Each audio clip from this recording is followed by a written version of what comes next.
இயேசுவில் அன்பார்ந்த சகோதர சகோதரிகளே, ஆரோக்கிய அன்னையின் அன்பு பக்தர்களே, வாய்மையே வெல்லும், உண்மையே வெல்லும், தூய்மையே வெல்லும், அது என்றென்றும் நிலைத்திருக்கும். அதற்கு சாட்சிதான் இன்றைய முதல் வாசகம். திருத்தூதர்கள் உண்மையிலும் உண்மையான நற்செய்தியை அறிவிக்கின்றார்கள். உயிர்த்தெழுந்த ஆண்டவருடைய மறைப்பொருளை மக்களுக்கு அறிவித்து அவர் வழியாக ஈடேற்றம் காணுங்கள் என்ற அன்பு அழைத்தலை உலக மக்களுக்கு அறியாமையிலே இருக்கின்றவர்களுக்கு எடுத்துரைக்கின்றார்கள்.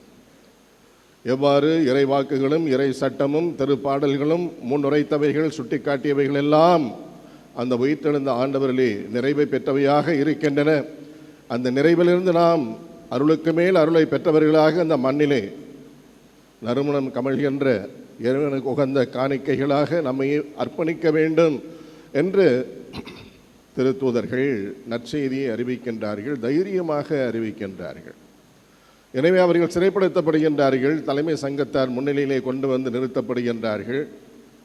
நாங்கள் உங்களுக்கு கட்டளையிட்டிருக்கின்றோம், ஆலயத்திலும் ஜெருசலேமிலும் நீங்கள் நற்செய்தி அறிவிக்கக்கூடாது என்று. அதை மீறி நீங்கள் செயல்படுகின்றீர்கள், என்னதான் நினைத்து கொண்டிருக்கின்றீர்கள் என்று அவர்களை சாடுகின்றார்கள் தலைமை சங்கத்திலே. அது மட்டுமல்ல, அவர்கள் மீது காய்மகாரப்படுகின்றார்கள் என்றும் அந்த திருத்தூதர் பணியிலே படிக்கின்றோம். அது மட்டுமல்ல, இவர்களை பூண்டோடு ஒழித்து விட வேண்டும், கொல்வதற்காக திட்டமும் தீட்டிக் கொண்டிருக்கின்றார்கள். அந்த தருணத்திலே இந்த தலைமை சங்கத்திலே ஒரு சட்ட வல்லுனர் பரிசேயர், அவர்கள் மத்தியிலே மதிப்பு மிக்கவர் கமாலியேல் என்பவர். இந்த கமாலியேலிடம்தான் சவுல் பவுலாக மாறுவதற்கு முன்னால் சட்டம் படித்தார். அவரிடத்திலிருந்து தான் அந்த பரிசேயர்கள் என்னென்ன பாடங்களை எல்லாம் படிக்க வேண்டுமோ அத்தனை பாடங்களையும் பவுலடியார் படித்து கொண்டார் என்று விவிலியத்திலே நாம் பார்க்கின்றோம். அவர் எழுந்து நிற்கின்றார். நின்றவுடனே அவையில் இருக்கின்றோர் அமைதியாகின்றார்கள். அப்பொழுது அங்கிருந்த திருத்தூதர்களை எல்லாம் நீங்கள் சற்று வெளியிலே செல்லுங்கள் என்று சொல்லிவிட்டு தலைவர்களுக்கு நல்ல ஒரு புத்திமதியை தருகின்றார். அந்த வழிநடத்துதலை தான் இன்றைய முதல் வாசகத்திலே நாம் வாசிக்க கேட்டோம். அவர் கூறுகின்றார், நமக்கெல்லாம் தெரியும் வரலாற்றிலே என்ன நடந்தது என்பது. தெயூதா என்று ஒருவன் இருந்தான். அவன் 400 பேரை சேர்த்து கொண்டு நான் தான் தலைவன் என்று ஜெருசலேமையும் யூதாவையும் சுற்றி வந்து கொண்டிருந்தான். புரட்சி செய்தான், கிளர்ச்சி செய்தான். ரோமியருக்கு கீழ்ப்படியாமல் நாம் விடுதலை போராட்டத்தில் ஈடுபடுவோம் என்று சுற்றி வந்தான். அவன் கொல்லப்பட்டான். அவனோடு இருந்த அந்த 400 வீரர்களும் 8 திசைகளிலே சிதறி ஓடி போய்விட்டார்கள், காணாமல் போய்விட்டார்கள். அந்த இயக்கம் முடிந்துவிட்டது. அதனைத் தொடர்ந்து மக்கள் தொகை கணக்கெடுப்பு எடுத்தார்களே. அந்த காலகட்டத்திலே கலிலேயாவை சார்ந்த யூதா என்பவன், நான் தான் தலைவன், உங்களுக்கு விடுதலையை என்னால் தான் தர முடியும், மக்கள் அனைவரும் என் பின்னே வாருங்கள் என்று கிளர்ச்சியை புரட்சியை தோற்றுவித்தான். அவனும் தோற்று போனான். அவனுக்கு ஆதரவாக இருந்தவர்களும் முகவரி இல்லாமல் தொலைந்து போனார்கள் என்று வரலாற்றிலே நாம் பார்க்கின்றோம் அல்லவா. அவையினரே என்று கமாலியேல் இந்த தலைமை சங்கத்தினரை பார்த்து கூறுகின்றார். அதன் பிறகு அந்த திருத்தூதர்களை பற்றி பேசுகின்றார். நாம் இவ்வாறாக அவர்களை கொன்று தீர்த்துவிட வேண்டும் என்று முடிவெடுப்பதற்காக இங்கு ஆலோசனை செய்து கொண்டிருக்கின்றோமே, அவ்வாறு செயல்படக்கூடாது. இதோ வரலாற்றிலே பார்க்கின்றோம், நானே விடுதலை வீரன், நானே விடுதலை வழங்குகின்றவர்கள் வந்தவர்கள் எல்லாம் இருக்குமிடம் தெரியாமல் போய்விட்டார்கள். வரலாறு அவர்களுக்கு தீர்ப்பு கூறிவிட்டது. அதே போல வரலாறே இந்த திருத்தூதர்களுக்கும் அவருடைய நற்செய்திக்கும் அவர்கள் போதனைக்கும் தீர்ப்பு கொடுக்கட்டும். அவர்களை விட்டுவிடுங்கள், அவர்கள் விஷயத்திலே தலையிட வேண்டாம். அது மண்ணிலிருந்து வந்ததாக இருந்தால் அது மண்ணாய் போய்விடும். வரலாற்றிலே நிறைய உதாரணங்கள் இருக்கின்றன. இறைவனை சார்ந்ததாக அந்த போதனை இருக்குமே என்றால், நீங்கள் இறைவனுடைய அதிகாரத்தை பெற்றவர்களாக இருக்கின்றீர்களே, நீங்கள் இறைவனுக்கு எதிராகவே போராடுகின்றவர்களாகி விடுவீர்களே, அது நமக்கு பெரிய தொல்லையாகிவிடுமே, வேண்டாம். எனவே அவர்களை விட்டுவிடுங்கள், வரலாறு அவர்களுக்கு தீர்ப்பு கொடுக்கட்டும் என்று சொன்னார். அதை கேட்டவுடனே அனைவரும், ஒரு பெரிய சட்ட வல்லுனர் மாமேதை கூறுகின்றார், அவர் சொல்லிலே உண்மை இருக்கும் என்று அனைவரும் அமைதியாகின்றார்கள். அவர்களுக்கு எதிராக காய்மாரத்தோடு அவர்களை கொன்று போட்டு விட வேண்டும் என்று கொக்கரித்து கொண்டிருந்த அவர்கள் எல்லாம் சாந்தமாகின்றார்கள். சரி, அவர்களை உள்ளே கொண்டு வாருங்கள். உள்ளே வந்தவுடனே மீண்டும் அதே கட்டளையை கொடுக்கின்றார்கள். இந்த நற்செய்தியை ஜெருசலேமிலும் இந்த ஆலயத்திலும் எந்த பகுதியிலும் அறிவிக்கக்கூடாது, அறிவித்தால் நடப்பதே வேறு என்று மிரட்டி நைய புடைத்து என்றால் நல்லா முட்டி நல்லா தட்டுற, அங்கே போலீஸ் ஸ்டேஷனில் சொல்கிறாங்களோ அதுபோல் நல்லா அடித்து உதைத்து ஐயோ அப்பான்னு கத்துற அளவுக்கு அடித்து உதைத்து வெளியிலே விரட்டுகின்றார்கள். அவர்கள் வெளியிலே வருகின்ற பொழுது சிரித்து கொண்டு வருகின்றார்கள், மகிழ்ச்சியாக வருகின்றார்கள். என்னங்க உங்களை இந்த மாதிரி துன்புறுத்தி இருக்கிறாங்க, நீங்கள் புன்முறுவலோடு வரீங்களே, சிரிச்சுக்கிட்டு வரீங்களேன்னு மக்கள் கேட்கின்றார்கள், ஆதரவாளர்கள். அப்பொழுது அவர்கள் சொல்லுகின்றார்கள், எம்பெருமான் இயேசுவுக்காக அவர் பட்ட இந்த பாடுகளில் நாங்கள் இந்த அவமானத்தை நாங்கள் சுவைக்க வேண்டுமென்றால் அது சுகமான சுமைகள் அல்லவா என்று சொல்லி அந்த நற்செய்தியை தைரியமாக எங்கெல்லாம் அறிவிக்கக்கூடாது என்று கட்டளையிடப்பட்டிருந்தார்களோ அங்கெல்லாம் சென்று அறிவித்தார்கள். கொள்கை பிடிப்போடு இருந்தார்கள். வரலாறு என்ன தீர்ப்பிட்டது? வரலாறு தீர்ப்பளிக்கட்டும் என்று கமாலியல் சொல்லிட்டாரு. வரலாறு என்ன தீர்ப்பளித்தது? 2000 ஆண்டுகளுக்கு முன்னால் கமாலியல் அதை சொன்னார், தீர்க்க தரிசனமாக சொன்னார். 2000 ஆண்டுகள் ஓடிவிட்டன, என்றும் அந்த நற்செய்தி வாழ்ந்து கொண்டு தான் இருக்கின்றது. இதுதான் வரலாறு கொடுத்திருக்கின்ற தீர்ப்பு. கடவுளை சார்ந்த நற்செய்தி அது. அதனை விட உயர்ந்த ஒரு நற்செய்தி இந்த மண்ணிலே இல்லை, எங்குமே இல்லை என்பதை நிலைநாட்டுகின்றது. வரலாறு தீர்ப்பு நமக்கு கொடுத்து விட்டது. இயேசுதான் வரலாற்றிலே முதலாவது மனிதர், சிறந்த மனிதர் என்று வரலாற்று ஆசிரியர்களும் கூறுகின்றார்கள். ஆர்னால்டு டாயின்பி என்று ஒரு வரலாற்று ஆசிரியர் இருக்கின்றார். ஹெச்ஜி வெல்ஸ் என்று வரலாற்று ஆசிரியர்கள், பேராசிரியர்கள். இவர்கள் எல்லாம் உலக வரலாற்றையெல்லாம் கரைத்து குடித்தவர்கள், பல மொழிகளிலே நிபுணத்துவம் பெற்றவர்கள். ஆய்வு செய்கின்றார்கள். இந்த உலகிலே இருந்த தலைவர்கள் என்று கூறியவர்கள் எல்லாம் உண்மையான தலைவன் யார் என்று ஆய்வு செய்து பார்த்த பொழுது இந்த ஹெச்ஜி வெல்ஸ், அவர் கிறிஸ்தவர் கிடையாது, கிறிஸ்துவை தன்னுடைய தெய்வமாக ஏற்றுக்கொண்டவர் கிடையாது. அந்த வரலாற்று பேராசிரியர் என்ன சொல்லுகின்றார்?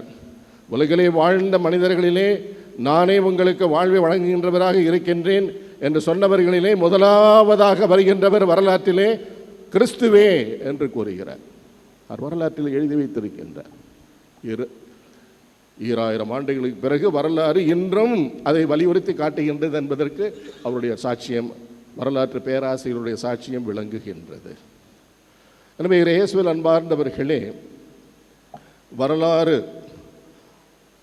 அதன் மையம் ஆண்டவர் இயேசு கிறிஸ்து என்பதை நாம் உணர்ந்து அந்த ஆண்டவர் நமக்கு விட்டு சென்றிருக்கின்ற அந்த விழுமியங்களை நாம் கடைபிடிக்க முன்வர வேண்டும்.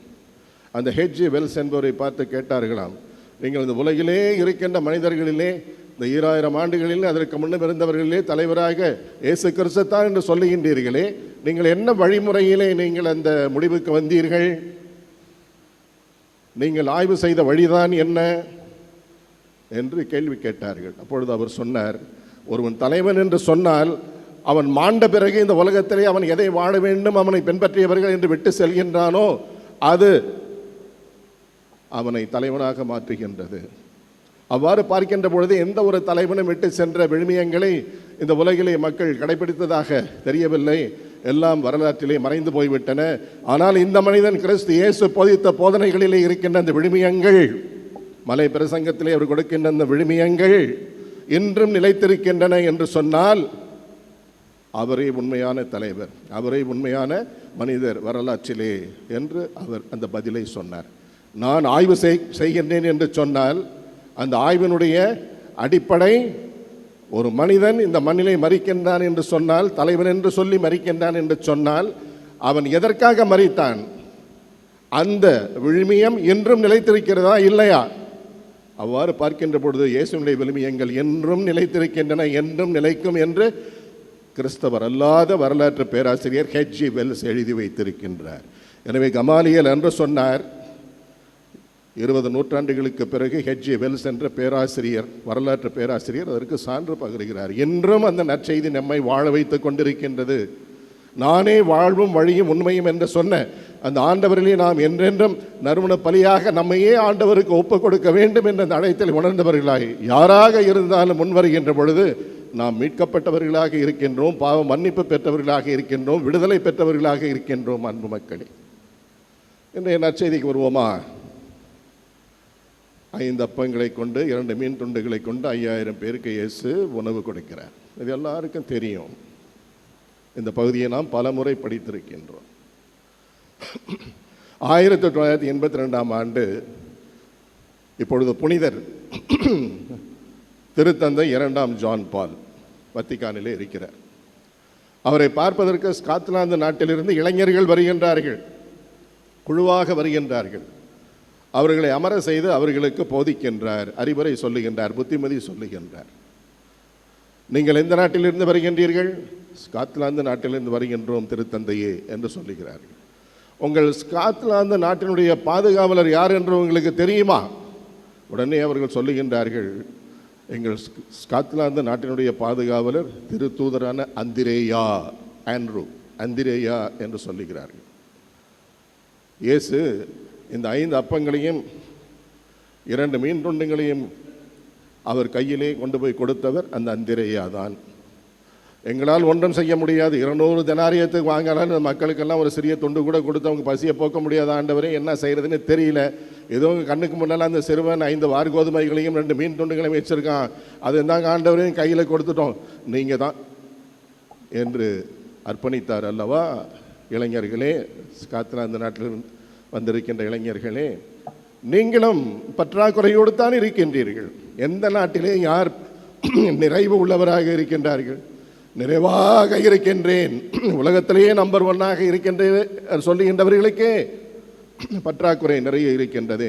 ஒவ்வொரு மனிதனும் பற்றாக்குறைகளோடு தான் இருக்கின்றார்கள், வாழ்கின்றார்கள். எனவே இளைஞர்களே, நீங்கள் பற்றாக்குறையானவர்களாக இருந்தாலும் உங்கள் சிந்தனையிலே, சொல்லிலே, செயலிலே, பழக்க வழக்கங்களிலே நீங்கள் அந்த 5 வார்கோதுமைகளைப் போல 2 மீன் துண்டுகளைப் போல அந்த அந்திரேயா உங்கள் பாதுகாவலராக்கிற்றே உங்கள் நாட்டிற்கு, அவர் எவ்வாறு எளிமையாக ஆண்டவர் பாதத்தில் ஒப்பு கொடுத்து விட்டு சரணாகதி ஆகிவிட்டாரே, அவ்வாறு நீங்களும் ஆண்டவருடைய பாதத்திலே சரணாகதி ஆகிவிடுவீர்களே என்றால், முழுமையாக ஒப்பு கொடுத்து விடுவீர்களே என்றால், உங்களுடைய குறைபாடுகளோடு நிறைகளோடு அந்த ஆண்டவர் உங்களை வளப்படுத்துவார். 5 அப்பங்கள் 5000 பேருக்கு போதுமானதாக இருந்தது. அந்த 2 மீன் துண்டுகளும் 5000 பேருக்கு போதுமானதாக இருந்தது. எஞ்சியது 12 கூடைகளிலே நிரப்பப்பட்டன என்று நாம் படிக்கின்றோமே. ஸ்காட்லாந்து நாட்டு இளைஞர்களே, நன்றாக புரிந்து கொள்ளுங்கள், ஆண்டவரிடத்திலே உங்களை ஒப்புக்கொடுங்கள். நீங்கள் எந்த நிலையில் இருந்தாலும் சரி, என்னென்ன குறைபாடுகளோடு இருந்தாலும் சரி, பற்றாக்குறைகளோடு இருந்தாலும் சரி, ஆண்டவர் கரத்திலே நீங்கள் உங்களை ஒப்பு கொடுத்து விடுங்கள். அந்த ஆண்டவர் உங்கள் கரத்திலே தன்னையே முழுமையாக கொடுத்து விடுவார் என்ற அந்த புதுமையிலிருந்து அருமையான இந்த வாழ்க்கை பாடத்தை புனித 2ஆம் ஜான் பால் திருத்தந்தை இந்த ஸ்காட்லாந்து நாட்டிலிருந்து அவரை பார்க்க வந்த அந்த இளைஞர்களுக்கு கூறினார். அந்த பாடத்தை நாம் ஏன் ஏற்றுக்கொள்ளக்கூடாது?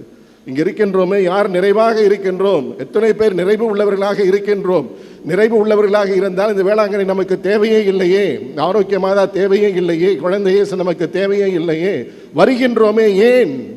அந்த பற்றாக்குறைகள் எல்லாம் தீர்க்கக்கூடிய திருத்தலமாக இறைவனே தன் அன்பு தாயின் மூலமாக தன்னுடைய பாதத்தை பதித்த இந்த வேளாங்கண்ணிக்கு வந்தால் நிச்சயமாக அந்த குறைகள் எல்லாம் நீங்கி போகும், நிறைவானவர்களாக ஆறுதல் மிக்கவர்களாக இல்லம் செல்ல முடியும் என்ற நன்னம்பிக்கை தானே நம்மை இங்கே அழைத்து வருகின்றது. எனவே அன்னையைப் போலவே இதோ உமது அடிமை நம்முடைய வார்த்தையின்படி எனக்கு ஆகட்டும் என்று நம்மையே ஆண்டோடைய பாதத்தில் ஒப்புக் கொடுப்போம். ஒவ்வொரு நாளும் நாம் வாழ்கின்ற இந்த வாழ்க்கையை நறுமண பலியாக ஒப்புக் கொடுப்போம். தூபம் போல் என் ஜெபம் உம்மை நோக்கி என்றும் எழுவனவாக என்று சகல புனிதர்களோடும் இணைந்து ஆண்டவருக்கு இந்த திருப்பலியிலே நம்மையே காணிக்கையாக ஒப்புக் கொடுப்போம். என்றென்றும் அந்த உணர்வோடே வாழ்வோம், நிறைவுள்ளவர்களாக இருப்போம். அந்த ஆண்டவருடைய நிறைவிலிருந்து அருளுக்கு மேல் அருளை பெற்றவர்களாக வாழ்வோம். அதற்கு அந்த திருத்தூதர்களைப் போல கொள்கை பிடிப்போடு சான்றும் பகர்வோம் உயிருள்ள வரை. ஆமென்.